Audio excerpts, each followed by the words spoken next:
The story of this manhwa starts at a school in what seems like an ordinary city. A commotion is going on inside a classroom in the 5th Academy. Students are waiting eagerly for their awakening and rank determination. Everyone hopes to achieve an awakening of a rank, but they know it is just wishful thinking. There are fewer than 1,000 people above a rank in the entire world. Some students are more relaxed than others and talk about a senior who had awakened an S rank ability last year. They talk about their ambitions and ideals, but one student is busy with something else. He is looking at his smartphone and wondering where can he get money to sustain his family. His parents are dead and everything they had left has been used up. He can come up with only one idea. He will have to enter the demon territory soon. His name is Zhangzi.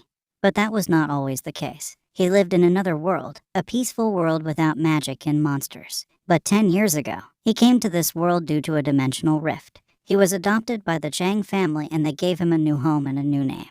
They were a loving family and he even had a little sister. But that happiness did not last. 20 years ago, wormholes appeared all over this world, and from the wormholes came terrible monsters. They were agents of destruction and chaos. They were not affected by human weapons, and it seemed that all hope was lost. He lost his adoptive parents to a monster attack. They died a gruesome death at the hands of the monsters, and he could only run away with his little sister. But Zhangzi had come to the world 10 years after that incident, and it was still safe for humans in some parts. When the humans could not kill the monsters in their home, they retaliated by entering the wormholes into the demon territory to kill them. It was a desperate attempt, but people who went and found that they could grow stronger there, and that power was not lost when they returned home. This led to a systemic revolution in human tactics against the monsters. The countries sent their best warriors into demon territories so that they could increase their power, and they obtained good results. The people who grew stronger inside demon territory were called hunters and classified into 5 levels and 7 ranks.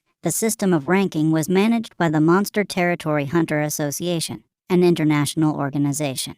The 5 levels were the indicators of the strength and skill of the hunter, while the ranks depicted the strength of their awakened talents. The ranks from D to SSS defined the potential of a hunter, but only people who could awaken talents of a rank or above could become successful hunters. Zhangzi wants a rank talent so that he can become a hunter and earn enough money to support his sister. He goes back to his home to find that his sister was trying to prepare something good for his birthday but failed miserably. Only on the 18th birthday, a person could awaken his talent. Zhangzi was going to demon territory at night for the same reason.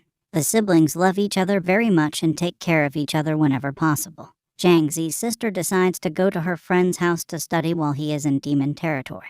But it is not as terrible as it sounds to enter the demon territory for awakening one's skill. It will all happen at the house of the students using their special watches. Zhangzi gets teleported into the demon territory via a magnificent wormhole and finds a tiny fairy waiting for him. She was his fairy guide who would help him with the procedure. She asks him what name would he choose to be called as a hunter and the outfit he would like. He chooses the name Rakshasa and a masked outfit. He had read about the demon territory and had decided on these options. The fairy uses her power and he is in the outfit he wanted. He is shocked but has no time as the fairy informs him that his talent would now be assessed.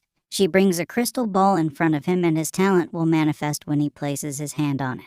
He hopes that it is a rank and is surprised when he feels nothing after the crystal glows and returns to normal. But the fairy can see his talent and is flabbergasted by what she sees. His talent is SSS rank summoner. Zhangzi cannot believe it and asks her to confirm what she just told him. She has made no mistake and he can check his skills and status in the window she operates. The fairy tells him that she has only heard about his skill in the myths about hunters. This was the first time it had actually manifested. Zhangzi feels confident that with an SSS rank talent, he could make a good living and would not have to worry about anything. The fairy shows him the details of his skill. He can summon any monster after he kills it once and can also level up the monsters up to level 5. The number of monsters he can summon at a given time depends on his level as a summoner. But other than his extraordinary skill, he does not have anything to boast about. His strength, speed, mental fortitude, and other stats are just average. He is a little disappointed by seeing them, but he hopes that he can level up soon and become much more powerful. The fairy congratulates him and sends him off to the demon territory. It appears to be a peaceful mountainside at first glance. A gigantic stage is set up and it is surrounded by towers emitting lightning. A lot of newbies like Zhangzi are there and their instructors ask them to gather around. There are 2 instructors. Both of them look tough but they are not wearing special clothing or protective gear. They will explain everything vital for their first mission soon. Zhangzi is intimidated by the huge crowd he finds there. A man is boasting about his rank skill force fist and the others are comparing how they fared in the awakening. Their chatter is cut short by the instructor's announcement. It is time for them to receive their first weapon. The instructors tell them to beware of everyone, monsters and humans alike. This was the reason Zhang Zi chose a mask with his outfit. Their lives will be on the line and the altar they were at right now was the only way to go back to their planet.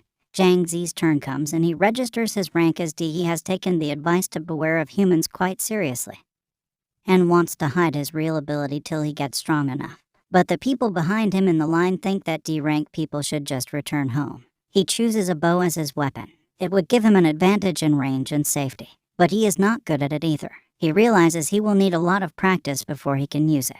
But one of the instructors seems to notice him. The other instructor checks the list of the newbies and finds that the quality was lower than last year. Zhang Zi starts practicing his aim in the designated area and after some time he perfects his aim.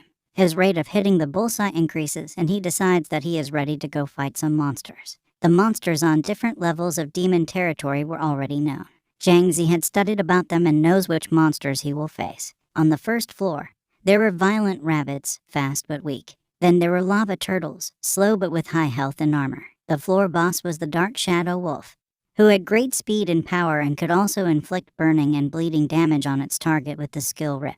A few newbies are being chased by a lava turtle. Though it was considered slow, it could still catch up to them. Zhang Zi saves the life of one man by distracting the turtle with his arrows. The turtle chases after him and Zhang Zi leads him to the altar. The towers use their lightning on the turtle as it comes close to the altar and its health is reduced greatly. Zhang Zi takes this opportunity and launches continuous arrows at the turtle and kills it. The large body of the turtle disappears and turns into a small ball called low-rank energy magic soul. Monsters drop different magic soul orbs when they died and the hunter could absorb them to increase their stats. Red orbs were for strength, green for physique, blue for mental strength and yellow for agility. Zhang Zi had received a blue orb and absorbing it would increase his mental fortitude by 0.01 points as it was only low rank. But he wants to save it and sell it later. He receives a message on his system screen that he can now summon a lava turtle. He clicks the button and a turtle really appears. It has the same stats as the original monster but it is friendly with its master. Seeing it, Zhang Zi becomes really happy and starts cuddling with it like it was his pet and even the turtle likes it.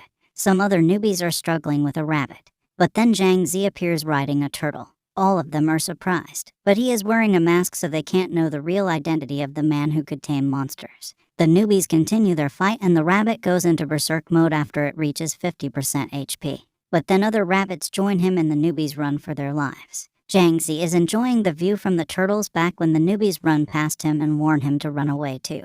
He does not know what was chasing them and is shocked when he finds 3 angry rabbits chasing him. He dodges one of the rabbits that attacked him and asks his turtle to smack them away with its tail. He also attacks them with arrows and finds that the turtle's attack was much more powerful than his. But fighting 3 rabbits at once is too much for the slow turtle. Zhang Zi gets off it and starts to divide the turtles so that they don't overpower his summoned beast. The battle continues and all the monsters are nearing the end of their health bar. Zhang Zi sees that his turtle could die if he got hit once more and asks him to go back to the summoning array, but the turtle surprises him by leveling up. Its HP is restored and its stats have also increased on reaching level 2. Zhang Zi is happy and the turtle easily defeats the rabbits that were nearing their end already.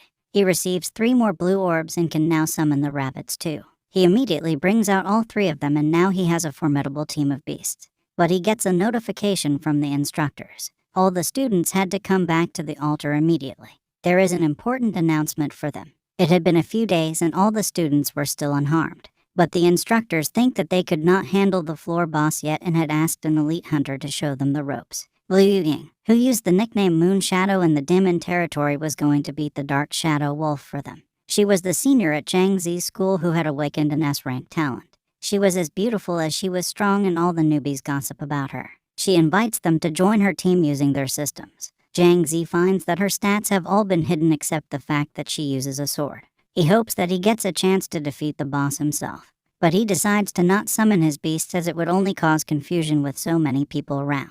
As Moon Shadow leads the party, she effortlessly defeats 3 monsters in one smooth motion. Everyone is impressed and thinks that they are no match for her. Soon, the team reaches the lair of the Dark Shadow Wolf. She shows them the portal it would use to come to them and she would take it out. But as soon as it enters through the portal, a thick fog covers the area and no one can see anything. The wolf is only interested in the strongest person there and attacks her first. But Moon Shadow elegantly dodges its attack and kills it using her graceful sword technique. Her talent was the skill Light Blade Slash. She could use it to slash an enemy 3 times and the damage would be increased with each slash. And it was still at level 1. As she would level her skill up, it would become much more powerful. All the newbies have obtained the key to enter the 2nd floor thanks to her. There are a lot of orbs that have dropped from the wolf. She tells them that the boss would respawn after an hour and they should move quickly. But her real team is waiting for her on the 5th floor of the demon territory. They are planning to hunt the boss today and she is their main damage dealer. She tells the newbies that she would be leaving them, but another portal starts appearing behind her. How could that happen? The respawn time was 1 hour. But she can feel that the aura of the monster is different from the wolf. She is proven right when a much more powerful monster comes out of the portal. She will now have to face an elite dark shadow wolf. But an elite monster was 5 times stronger than a normal monster. Moon Shadow doubts if she can defeat the elite boss, but she tells the newbies to run away while they had a chance. The wolf comes at her, but she is able to dodge its attack. She uses her skill Light Blade Slash, but it cannot do enough damage to slow the wolf down. Its defense was in another league, but that is not all the elite boss is capable of. It is faster than her and attacks her with its claw. The attack inflicts bleeding damage on her and she would die if she did not take measures to stop the bleeding.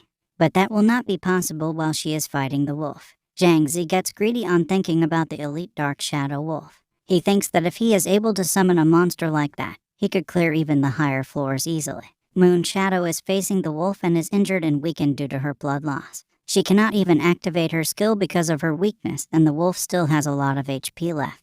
The wolf attacks her and she falls to the ground. She feels that her end is near as the wolf comes to bite her. But its face is hit by arrows and he turns to find another hunter taunting him. Zhang Zi or Rakshasa was there to lure it away so that he could fight it using his summoned beast. Moon Shadow warns him that he should run away, but he is successful in getting the wolf away from her. She thinks that the young man would die and she would be responsible for his death. But Zhang Zi is not fast enough to keep the distance between himself and the wolf for long. He decides to summon his beasts immediately as the wolf is about to attack him. But Moon Shadow is not ready to let him die just yet. She decides to stop her bleeding and then find the wolf. But she is not going to be alone this time. Her team comes to the 1st floor to support her. They heal her and tell her that it was too risky to go against an elite boss all alone. But they are surprised on finding that the wolf is not nearby. She tells them that a newbie lured it away from her. Zhang Zi's beasts are fighting against the monster and they seem to have the upper hand. The 3 level 1 rabbits and 1 level 2 lava turtle are attacking the wolf continuously. But the wolf is still not to be underestimated and wounds all 4 summoned beasts when he attacks. Zhang Zi tries to coordinate their attacks so that they survive his attack while damaging him. 1 violent rabbit also levels up and the fight gets even more intense. Zhang Zi loses the 2 level 1 rabbits as they die. But the remaining 2 beasts finish the job and defeat the elite boss. The item dropped by the wolf are really good. There are 4 medium quality blue magic soul orbs and 2 pieces of equipment. The C-rank Wolf Fang necklace will boost his mental fortitude by 0.5 points and the C-rank Wolf Bone dagger would grant him additional attack power. Zhang Zi decides to keep the necklace and sell the dagger because it did not suit his fighting style. He summons the elite wolf and its stats are really amazing. But it is getting too late and Zhang Zi decides that he should go home for now. His sister would be worried about him and he needed to rest too. Moon Shadow's team finds the location where the newbie fought the elite boss. They can only find the claw marks of the wolf but no sign of the boy. They think that the wolf killed him. It was the only reasonable explanation. But Moon Shadow declares that she would find out more about him after she contacted his class teacher. If he had died, she would be the one to bear responsibility. But Zhang Zi is completely fine and happy. He has collected a lot of magic soul orbs from the monsters he hunted and decides to sell them online. They were worth a lot of money and he keeps only a few for his use. His sister was alive due to an artificial kidney. That drained all the money they had. But now with his talent, he could make sure that she would stay healthy. Zhang Zi also works as a janitor in the gym as a part-time job. But he is planning to quit it once the money from monster hunting starts coming in. He decides to go to the demon territory again and get a team of 10 monsters to summon. But he is worried about his sister who seems to go to her friend's place a lot recently. He is hunting monsters when he notices a group of low-ranked newbies being chased by some people. One of them is a rich kid and they want to kidnap him and demand ransom from his family in the real world. They catch the boy and the 2 girls with him and start harassing him to tell his family's details. But Zhang Zi shoots an arrow at the kidnapper's hand, stopping him from harming the victim. He taunts the kidnappers and runs away. They get really furious and start chasing him. Their victims were caught in a skill and could not free themselves. They chase Jiangzi, and when he runs to a narrow pathway, they think that he made a mistake. They surround him at a dead end, and the leader of the kidnappers says that he would take his time tormenting Jiangzi.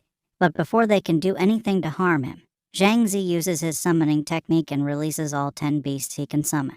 The kidnappers are scared seeing so many monsters spawn at their location and start to run back to where they came from.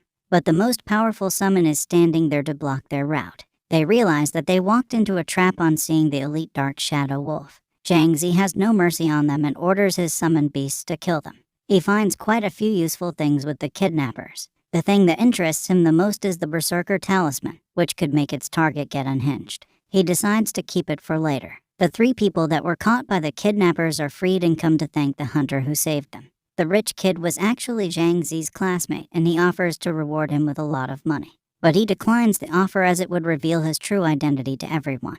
With that Jiangzi, a hunter nicknamed Rakshasa, leaves for the 2nd floor. What challenges await him on the next floor and what kind of monsters can he defeat there will be shown in the next video. And there are other unanswered questions like what did Moon Shadow find out or the secret behind his sister's actions. Let us find out their answers in the next video.